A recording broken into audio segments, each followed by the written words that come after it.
हुन्छ यहाँ सबैलाई ख्रीष्ट येशूको नाममा जय मसीह छ। आज हामी उत्पत्ति 45 अध्यायको 1 देखि लिएर 15 पदसम्म हामी पाठ गर्नेछौँ। उत्पत्ति 45 अध्यायको 1 देखि 15 पदसम्म फाइन्डिङ फ्यामिली फर्गिभनेस। परिवारभित्रै हामीले के गर्नु पर्यो त? एउटाले अर्कोलाई क्षमा गर्नु सक्नुपर्छ भन्ने सत्यता चाहिँ आज हामी युसुफको जीवनबाट हामी सिक्नेछौँ। युसुफ अघि हामीले पढिसकेका छौँ, जसले चाहिँ आफ्ना दाजुहरूलाई क्षमा गरेको छ। र के हामीले पनि एक अर्कालाई क्षमा गर्न सक्छौँ त भन्ने सत्यता आज हामी सिक्नेछौँ। याकुबले अति नै प्रेम गरेको श्रीमती राहेलबाट उनको बुढेसकालमा जन्मिएका छोरा युसुफ थिए। र युसुफले चाहिँ अरू सबै युसुफलाई चाहिँ बाउले अरू सबै दाजुभाइहरूभन्दा चाहिँ बढी प्रेम गर्थे, किनभने युसुफ चाहिँ बुढेसकालमा याकुबका निम्ति जन्मिएको एउटा छोरा हो। यसकारण यहाँ यसरी लेखिएको छ, हेर्नुहोस् है त, उत्पत्ति 37 अध्यायको 3 देखि लिएर 4 पदसम्म आफ्नो बुढेसकालका छोरा भएकोले इजरायलले अरू छोराहरूलाई भन्दा युसुफलाई बढी माया गर्थे र तिनले युसुफको निम्ति राम्रा बुट्टा भएका एउटा लामो लपेदा बनाइदिए। तर तिनका बाबाले अरू दाजुभाइहरूलाई भन्दा तिनलाई बढी प्रेम गरेका देखि तिनका दाजुहरूले तिनीसित दुश्मनी राखे र तिनीसँग राम्ररी बोल्दैनथे। हामी यहाँनिर एउटा घरको बारेमा कुरा गर्दैछौँ। एउटा घरभित्र चाहिँ आमा बाउ छोराछोरी हुन्छ र मण्डलीभित्र पनि हामी चाहिँ एक परिवार हौँ। यसकारण आजको वचन सुन्दाखेरि चाहिँ हामी घरभित्र भएको कुराहरू र मण्डलीभित्र भएका कुराहरूलाई चाहिँ हामी मध्यनजर गर्नेछौँ।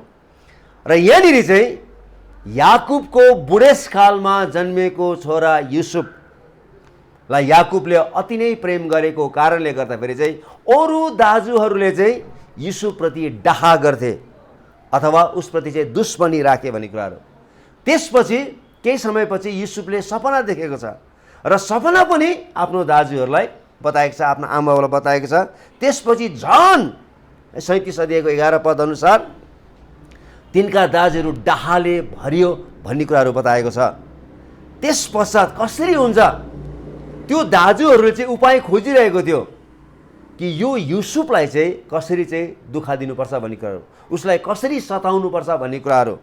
यसकारण एक दिन युसुफ चाहिँ आफ्नो दाजुहरूको समाचार लिन गइरहेको बेलामा चाहिँ त्यति बेला चाहिँ दाजुहरूले चाहिँ मौका छोपिकन युसुफलाई एउटा खाडलमा हालेको छ र त्यस पश्चात चाहिँ इस्माइलीहरूको हातमा चाहिँ 20 चाँदीको टुक्रामा एउटा कमारको रूपमा बेचिदिएको छ। र बाउलाई चाहिँ यस्तो खबर ल्याएको छ कि जङ्गली जनावरले उसलाई चाहिँ मारिदिएछ है, धुजा पारिदिएछ है भन्ने चाहिँ त्यो किसिमको समाचार लिएर आएको छ। यो सबै घटनाक्रमलाई हेर्दाखेरि चाहिँ युसुफले चाहिँ आफ्नो दाजुहरूलाई घृणा गर्नुपर्ने थियो र उसले चाहिँ साँचो न्याय पाउनुपर्ने थियो।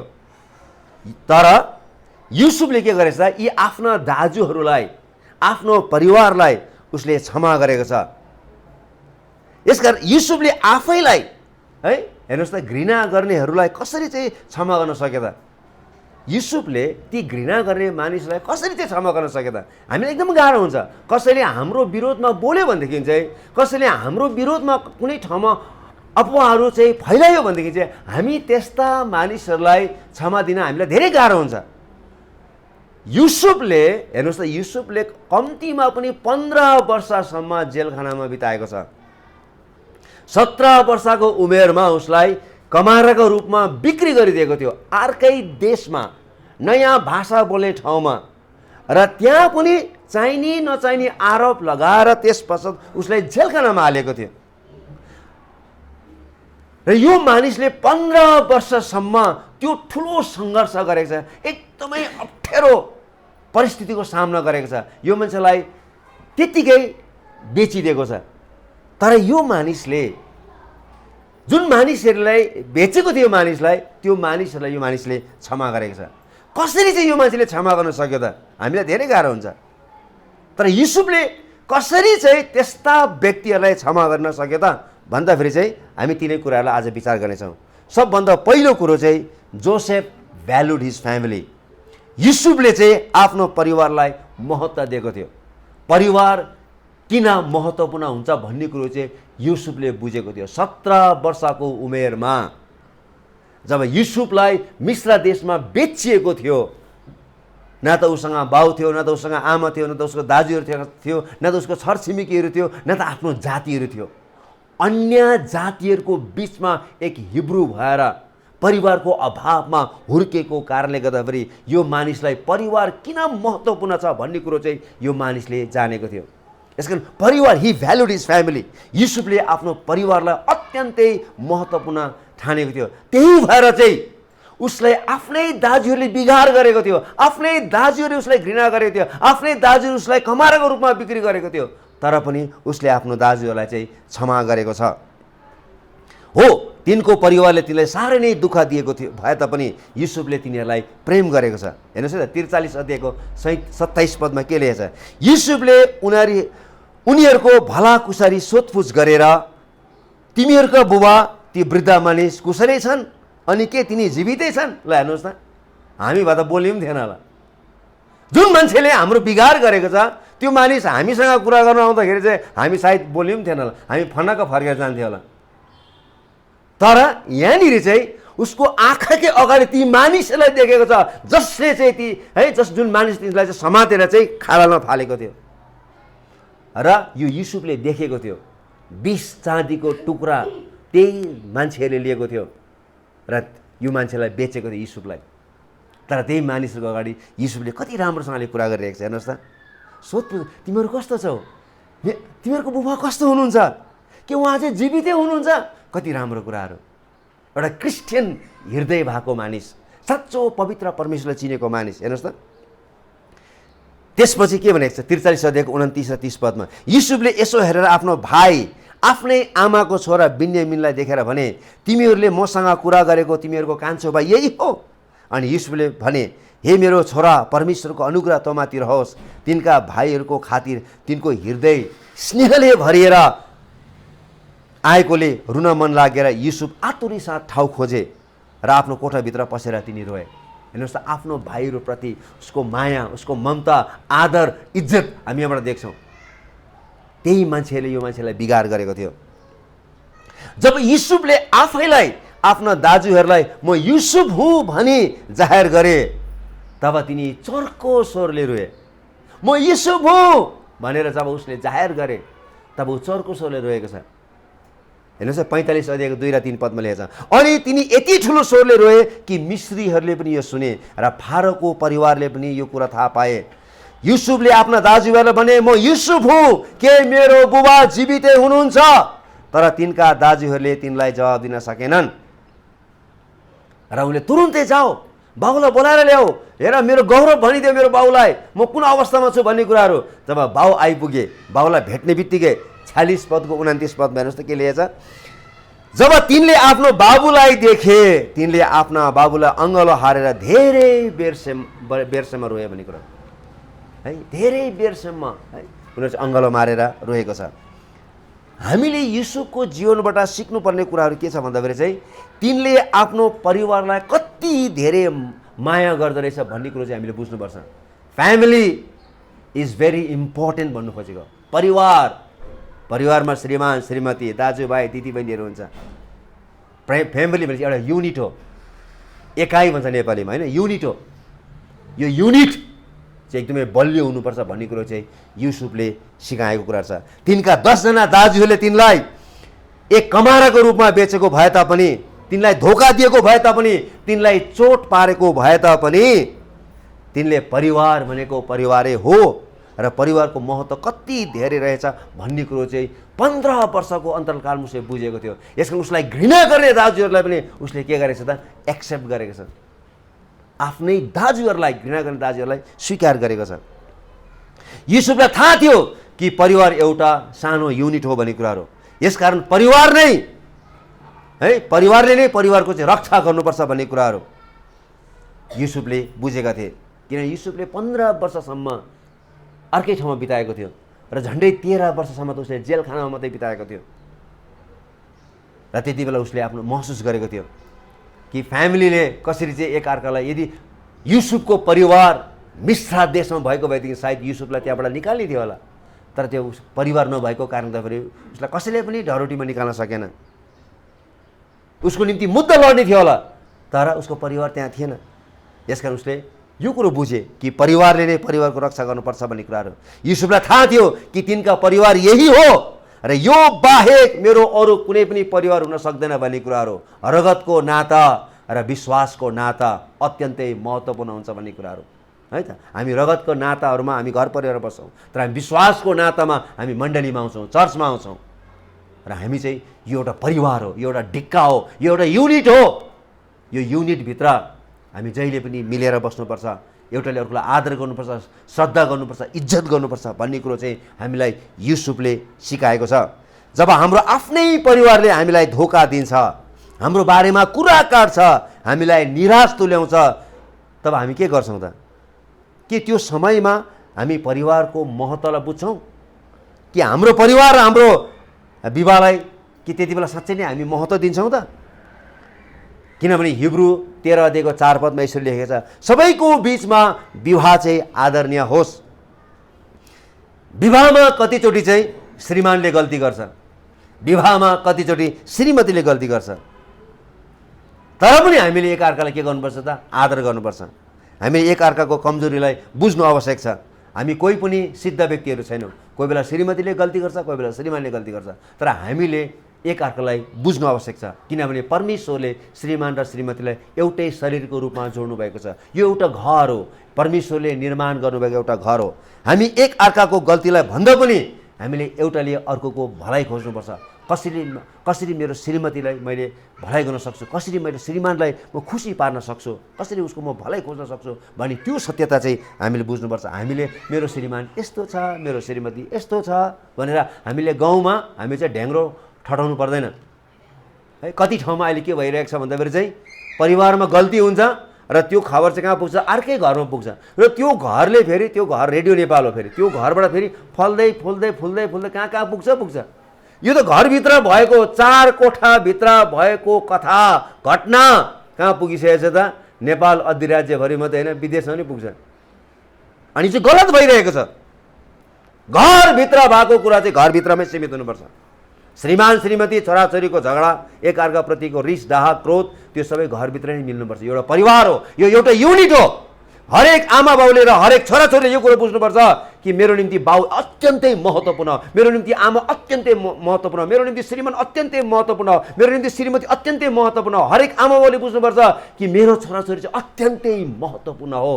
यो मेरो एउटा फ्यामिली युनिट हो, यसलाई मैले आदर गर्नुपर्छ, मैले संरक्षण गर्नुपर्छ भन्ने कुरा चाहिँ हामीले बुझ्नुपर्छ। यसकारण हामीले एकअर्काको गल्तीलाई देखाउनु भन्दा पनि हामीले एकअर्काको भलाइ खोज्नुपर्छ। युसुफले मेरो परिवारले धोका दियो, अब चाहिँ म अर्को खोजेर जानेछु भनेर उसले कहिले नि भनेन। म अब नयाँ परिवार बनाउने छु, म नयाँ आमा बाबा बनाउँछु, उसले कहिले नि भनेन। त्यसरी नै हामीले पनि आफ्नो परिवारमा अलिकति खटपट भयो भन्दैमा हामी अर्को परिवार खोज्नु जानु मिल्दैन। हाम्रो नानीहरू भनेको हाम्रै हो है, चाहे त्यो जस्तो सुकै होस्, चाहे लुला होस्, चाहे लङ्गडा होस्, चाहे बदमास होस्। मलाई अझै पनि थाहा छ है, मेरो माइला दाइले एकदमै ठुलो गल्ती गर्नुभएको थियो, तर मेरो बाउले एकचोटि यसरी झार खन्दै हुनुहुन्थ्यो, झारलाई छिल्दै हुनुहुन्थ्यो उहाँले, र मैले त देखेन, तर मेरो काइला भाइले चाहिँ देखेँ। हेर्दा आपा रुँदै हुनुहुन्छ भनेर है। अस्ति हामीले फादर्स डेमा पनि हेऱ्यौँ।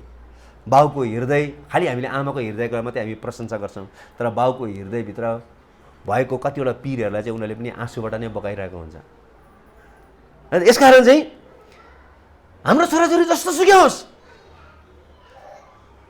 हामीले हाम्रो छोराछोरीलाई हामीले ग्रहण गर्न सक्नुपर्छ। आमा भनेको आमा हो, बाउ भनेको बाउ हाम्रै हो, दाजुभाइ दिदीबहिनी भनेको हाम्रै हो है त। श्रीमान श्रीमती भनेको अरू कोही पनि होइन। एकअर्काप्रति इमान्दारी र विश्वासयोग्य हुनुपर्छ भन्ने सत्यता हो। पहिलो कुरो त्यो है। युसुफलाई के थाहा थियो भन्दा he knew the value of his family. दोस्रो कुरो, Joseph knew that God had a plan. युसुफलाई थाहा थियो कि म मिस्र देशमा आउनुको मुख्य कारण चाहिँ यो सबै किसिमको मैले दुःख कष्ट भोगेँ, मैले परिवारलाई छोड्नु पर्यो, तर यो सब यसमा त परमेश्वरको हात रहेछ भन्ने कुरो चाहिँ युसुफले बुझे। म पढ्न चाहन्छु 45 अध्यायको 8 पद। युसुफले आफ्नो दाजुहरूलाई भने, तिमीहरूले मलाई बेचेको अब दुःख नमान, आफैमाथि रिस पनि नगर, किनकि जीवन बचाउनका निम्ति परमेश्वरले मलाई तिमीहरूभन्दा अघि यस ठाउँमा पठाउनु भएको हो। युसुफले बुझे, he knew completely the clear vision.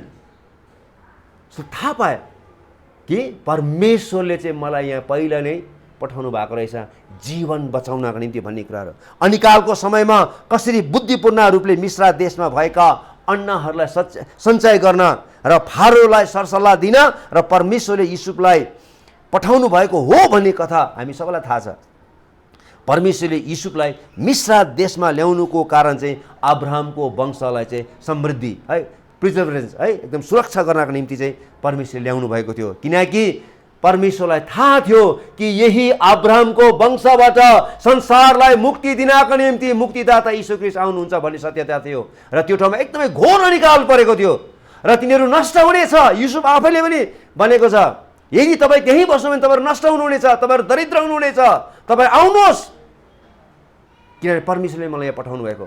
यीशु ख्रीष्ट त्यो परिवारबाट आउँदै हुनुहुन्थ्यो, सारा मानव जातिलाई पापको क्षमा दिनको निम्ति यीशु ख्रीष्ट संसारमा आउँदै हुनुहुन्थ्यो र त्यो चाहिँ त्यही परिवारबाट आउनुको निम्ति चाहिँ परमेश्वरले यीशुलाई पहिला नै त्यो ठाउँमा पठाउनु भएको थियो आफ्नो परिवारको संरक्षण गर्नका निम्ति। यदि यीशु मिश्रा देशमा नभएको भए अब्राहमको वंश अनिकालको कारणले गर्दा नष्ट हुन सक्ने थियो र जुन अनिकालको कारणले गर्दाखेरि परमेश्वरले अब्राहमसँग गर्नुभएको प्रतिज्ञा चाहिँ के हुने थियो त, विफल हुने थियो। यसकारण परमेश्वर चाहिँ सबै कुरोको नियन्त्रक हुनुहुन्छ, उहाँ चाहिँ नियन्त्रण गर्ने व्यक्ति हुनुहुन्छ र उहाँले जे कुरा गर्न लाग्नु भएको छ उहाँले चाहिँ असल कुराहरू गर्नुहुन्छ भन्ने कुराहरू र उहाँले जे कुरो असल लाग्छ त्यही कुराहरू चाहिँ उहाँले प्रयोग गरेर चाहिँ आफ्नो सुन्दर योजनाहरू उहाँले पुरा गर्नुहुन्छ। परमेश्वरले यिर्मयालाई पनि त्यही भन्नुभयो, हेर्नुहोस्, मैले तँलाई गर्भमा रच्नुभन्दा अघि नै तँलाई चिनिसकेको थिएँ, तँ जन्मनुभन्दा अघि नै मैले तँलाई अलग गरेँ, मैले तँलाई जाति जातिहरूका निम्ति एक अगमवक्ता नियुक्त गरेँ। अघि पनि हामीले त्यही पद पढ्यौँ भजन सङ्ग्रह 139 उहाँले हामीलाई अदृश्य रूपमा उहाँले बनाउनु हुँदाखेरि पनि उहाँलाई हाम्रो बारेमा सम्पूर्ण ज्ञान थियो। समुद्रको बलुवाको कणहरूभन्दा पनि बढी उहाँले हामीमाथि त्यति धेरै योजनाहरू बनाउनु भएको छ। कुनै पनि मानिसले समुद्रको कणलाई गर्न सक्दैन, तर उहाँले त्योभन्दा नि बढी योजना चाहिँ परमेश्वरले हामीमाथि राख्नु भएको छ भन्ने कुराहरू। यसकारण युसुफलाई परमेश्वरको योजनामा उहाँले चाहिँ मिश्र देशमा लानुभएको थियो। पत्रुसले पेन्टिकसको दिनमा के भनेको छ, परमेश्वरले ठहराउनु भएको निश्चित योजना र पूर्व ज्ञान अनुसार पक्राउ पर्नुभएका यिनै यीशु अधर्मी मानिसहरूका हातद्वारा तपाईँले क्रुसमा टाँगेर मार्नुभयो। हो, तपाईँले क्रुसमा टाङ्नु भयो, यीशुलाई क्रुसमा त टाङ्नु भयो, तर उहाँको बारेमा कसरी उहाँ मारिनुपर्छ भन्ने सत्यता पहिला नै यो कुराहरू बताइएको थियो। यो चाहिँ परमेश्वरको पूर्व योजना हो। कतिचोटि हाम्रो परिवारले हामीलाई निराश बनाइदिन्छ, आशा गरेको भन्दा पनि हाम्रो परिवारले हामीमाथि के गर्छ है, विपरीत काम गरिदिन्छ। त्यसमा पनि परमेश्वरको योजना छ भन्ने कुरो चाहिँ हामीले बुझ्नु आवश्यक छ। हामीले बुझ्दैनौँ कतिचोटि हाम्रो छोराहरूले हाम्रो छोरीहरूले हाम्रो विरोधमा ठुल्ठुलो स्वरहरू निकाल्दाखेरि हाम्रो व्यथालाई नबुझ्दाखेरि हजुर कतिचोटि हामीले निराश लाग्छ, हामीले जन्माएको छोराछोरीले किन यसो गर्छ भनेर हामी निराश हुन्छौँ। तर यसमा पनि परमेश्वरको योजना छ भन्ने कुरो चाहिँ हामी हरेकले बुझ्नुपर्छ। हामी जान्दछौँ उहाँलाई प्रेम गर्नेहरू र उहाँको अभिप्राय अनुसार बोलाएकाहरूका निम्ति हरेक कुराहरूमा परमेश्वरले भलाइ नै गर्नुहुन्छ। जे हुन्छ पृथ्वीमा हामी सबैको निम्ति उहाँले भलाइको निम्ति नै गर्नुहुन्छ भन्ने सत्यता हामीले बुझ्नुपर्छ। के कुनै असल कुरा खराबीबाट आउन सक्छ र? रोमी 5 अध्यायको 3 र 5 मा यसरी लेखिएको छ, ती मात्र होइन तर हामी आफ्नो सङ्कष्टमा रमाउँछौँ यो जानेर कि सङ्कष्टले सहनशीलता उत्पन्न गराउँछ, सहनशीलताले चरित्र र चरित्रले आशा उत्पन्न गराउँछ र आशाले हामीलाई निराशा गराउँदैन, किनकि हामीलाई दिएको पवित्र आत्माद्वारा परमेश्वरको प्रेम हाम्रो हृदयमा खन्याएको छ। हामी चाहिँ विभिन्न परिस्थितिबाट भएर जाँदाखेरि नै हाम्रो चरित्रको निर्माण हुन्छ भन्ने कुरा चाहिँ बाइबलले हामीलाई सिकाएको छ। जब हाम्रो परिवारले हामीलाई निराश तुल्याइदिन्छ के हामी त्यसबाट पनि केही पाठ सिक्न सक्छौँ त? के हामी त्यसबाट केही वृद्धि हुन सक्छौँ त? के त्यसबाट परमेश्वरले हामीलाई केही सिकाउन चाहनुहुन्छ त? युसुफले आफ्नो जीवनमा परिआएको हरेक दुःख कष्ट निराशा सबै परमेश्वरबाट भएको रहेछ भन्ने कुरो चाहिँ तिनले बुझे। जति पनि उसको जीवनमा आपद विपदहरू आएको थियो र त्यो आपद विपद आउन चाहिँ आफ्नै परिवारलाई परमेश्वरले प्रयोग गर्नुभएको थियो भन्ने कुरो चाहिँ युसुफले धेरै वर्ष पछाडि बुझे। उसले तुरुन्तै बुझेन। त्यही भएर युसुफले आफ्नो दाइहरूलाई गरेको व्यवहारप्रति उसले क्षमा दिनुभयो।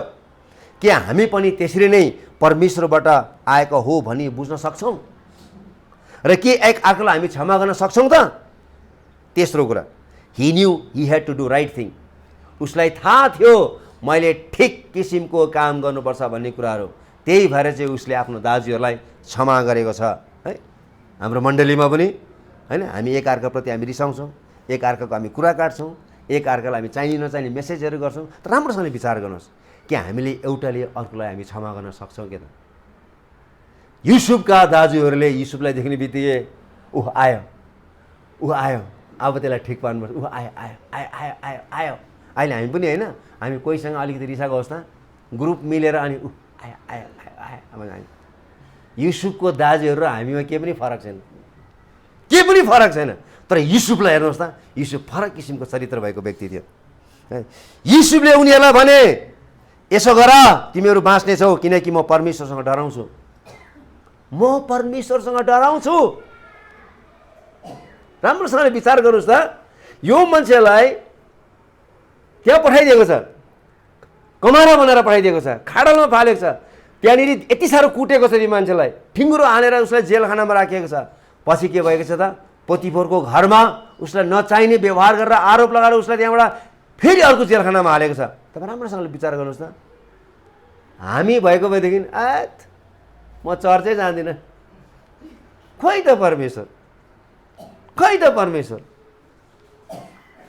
है।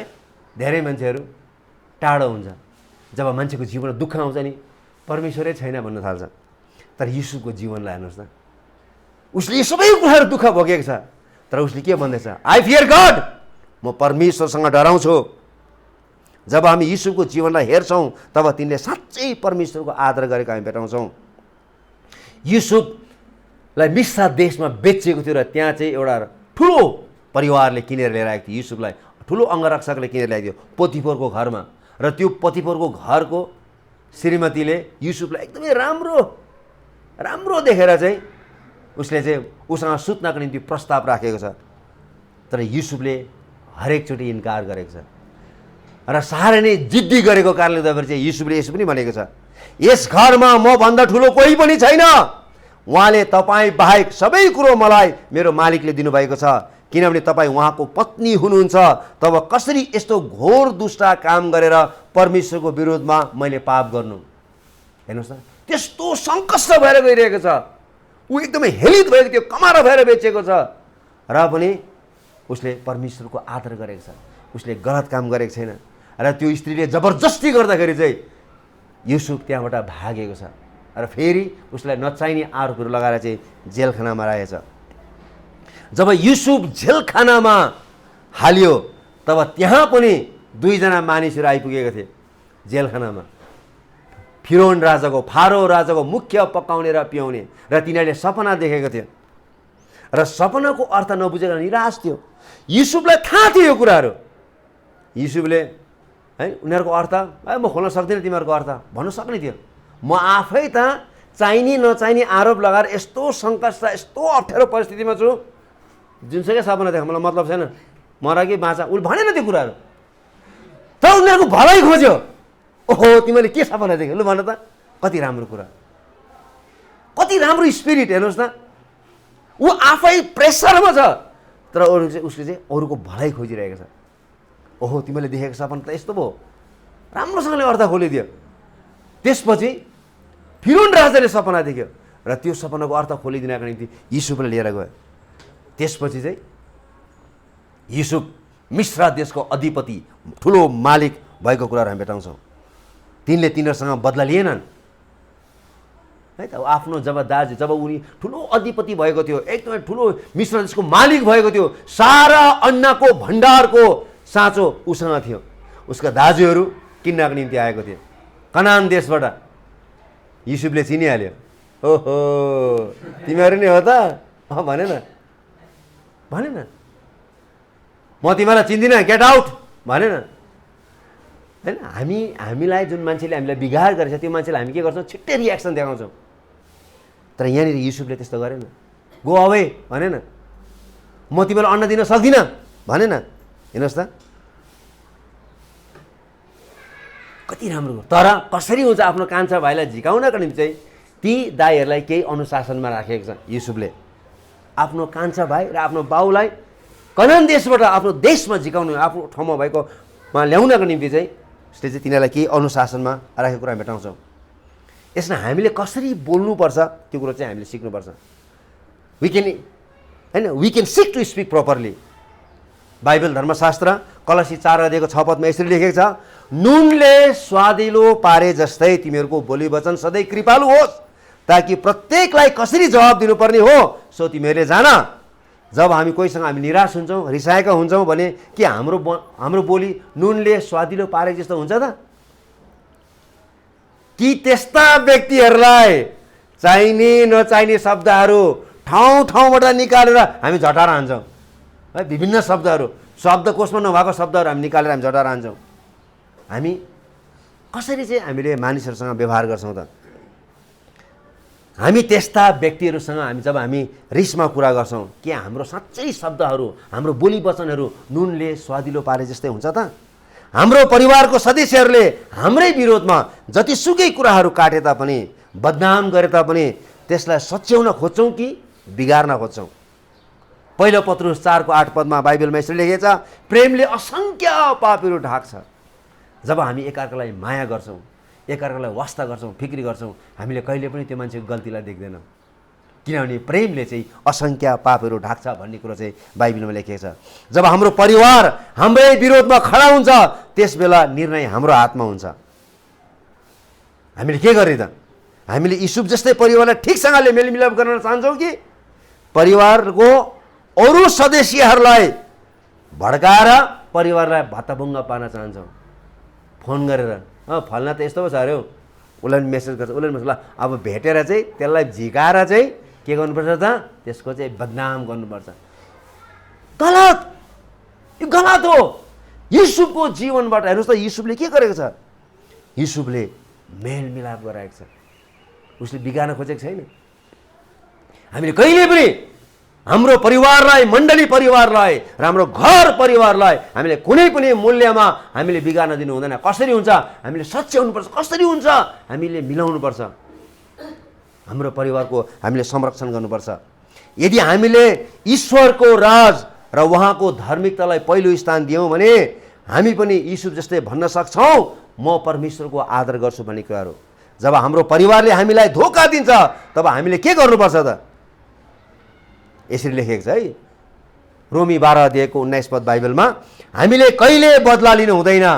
प्रिय हो, आफैले कहिले बदला नल्याऊ, तर परमेश्वरको क्रोधमा छोडिदेऊ, किनभने लेखिएको छ, बदला लिने काम मेरो हो, म नै बदला लिनेछु, परमप्रभु भन्नुहुन्छ।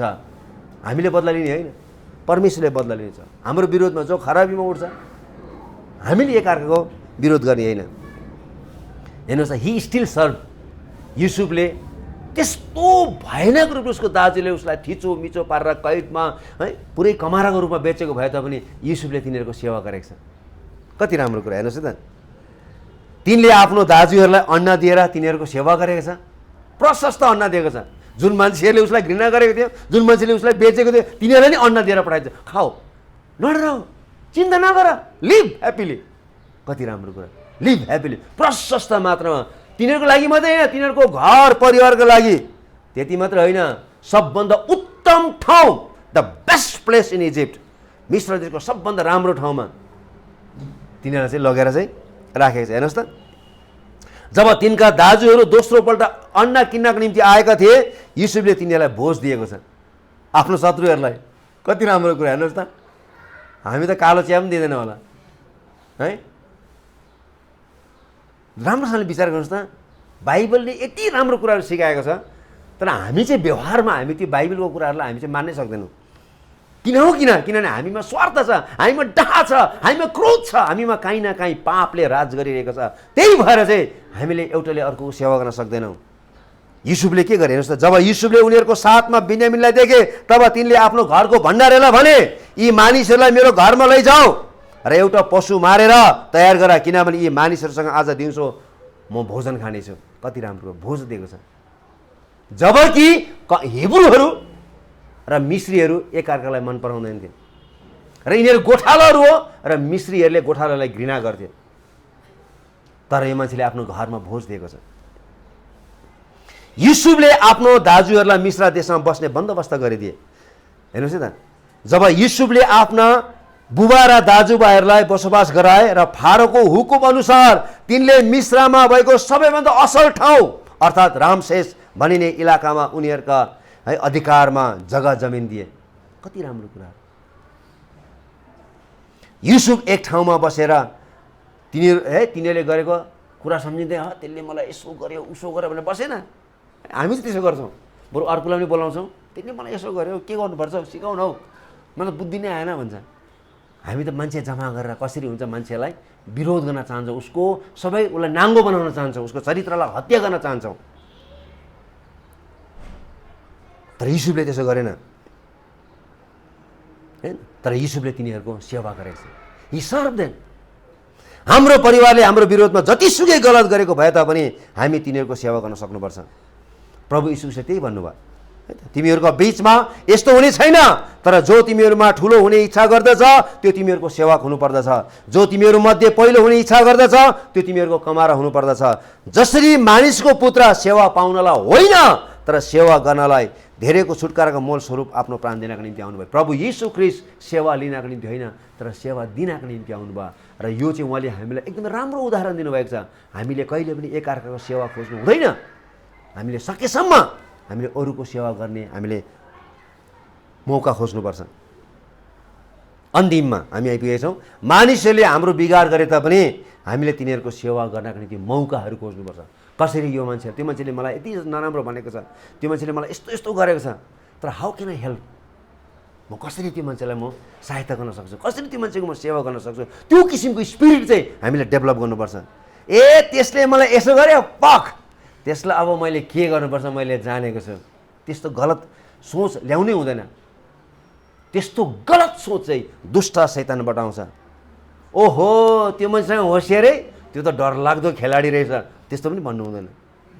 हामी धेरैचोटि भन्छौँ है, बापरे हेर्दाखेरि कत्रो सानो छ, बापरे खेल त बडो राम्रो खेल्दो रहेछ है, घरिघरि रेड कार्ड देखाउनु पर्ने खालको खेल खेल्दो रहेछ भन्ने। त्यस्तो होइन, त्यस्तो हामीले गर्नु। तर हामी जहिले पनि एकअर्काको र विशेष चोट पार्नेहरूको सेवा गर्नलाई हामी जहिले पनि सचेत हुनुपर्छ। अन्तिममा जसरी सबै विश्वासी जनहरू एकअर्कालाई प्रेम गर्न र क्षमा दिन तत्पर हुनुपर्छ चाहिँ हामी के हुनुपर्छ, एकदमै व्यवहारिक हुनुपर्छ। यो एउटा परिवार हो, मण्डली एउटा परिवार हो। हामी यो भित्र चाहिँ सबै किसिमका जातका मान्छेहरू छौँ, ठुलो सानो सबै जातका मान्छेहरू छौँ। हामी विभिन्न पृष्ठभूमिबाट आएका छौँ। तर यो भित्र आइसकेपछि यो एउटा चर्च हो। यो भित्र कुनै जात, कुनै रङ र कुनै के पनि छैन। यो एउटैमा चाहिँ फेथ कम्युनिटी भन्छ, विश्वास गर्ने समुदायहरू। अनि यो चाहिँ सबभन्दा राम्रो क्रिस्चियन विश्वासको सबभन्दा राम्रो पक्ष चाहिँ यही हो। हामी चाहिँ एकअर्काप्रति चाहिँ हामी के हुनुपर्छ त, हामी चाहिँ आभारी हुनुपर्छ है। एकअर्काप्रति चाहिँ हामी जिम्मेवारी हुनुपर्छ। एकअर्काप्रति चाहिँ हामी चाहिँ सहयोगी भावना भएको व्यक्तिहरू हुनुपर्छ। यसमा हामी एकदमै व्यवहारिक हुनुपर्छ। हामी सबै विश्वासी जनहरू चाहिँ एकअर्कालाई प्रेम गर्न र क्षमा दिन चाहिँ जहिले पनि तत्पर हुनुपर्छ। जसरी परमेश्वरले ख्रीष्ट येशूमा तिमीहरूलाई क्षमा गर्नुभयो त्यसरी नै एउटाले अर्कोलाई क्षमा गरेर तिमीहरू एकअर्काप्रति कोमल मनका र दयालु हौ भन्ने कुरो चाहिँ इफिसी 4:42 भनेको छ। जब प्रभु यीशु ख्रीष्टलाई कल्वरीको क्रुसमा मानिसहरूले यति लामो किल्लाले ठोकिरहेको थियो, उहाँको हातबाट रगतहरू निस्किरहेको थियो, उहाँले के भन्नुभयो, हे पिता यिनीहरूलाई क्षमा गर्नुहोस्, यिनीहरूले के गरेका छन् जान्दैनन् भन्ने कुराहरू। अनि त्यो चाहिँ हाम्रो प्रभु यीशु ख्रीष्ट हाम्रो मालिकले हामीलाई देखाउनु भएको एउटा नमुना हो। हाम्रो जीवनमा जस्तो सुकै मानिसहरू आए तापनि, हामीलाई खराब गर्ने मानिसहरू आए तापनि हामीले तिनीहरूलाई क्षमा गर्न सक्नुपर्छ। आउनुहोस् हामी प्रार्थना गर्नेछौँ। आउनुहोस् हामी एकछिन हामी आफूलाई प्रभुको हातमा हामी अर्पण गर्नेछौँ र आज हामीले सिकेको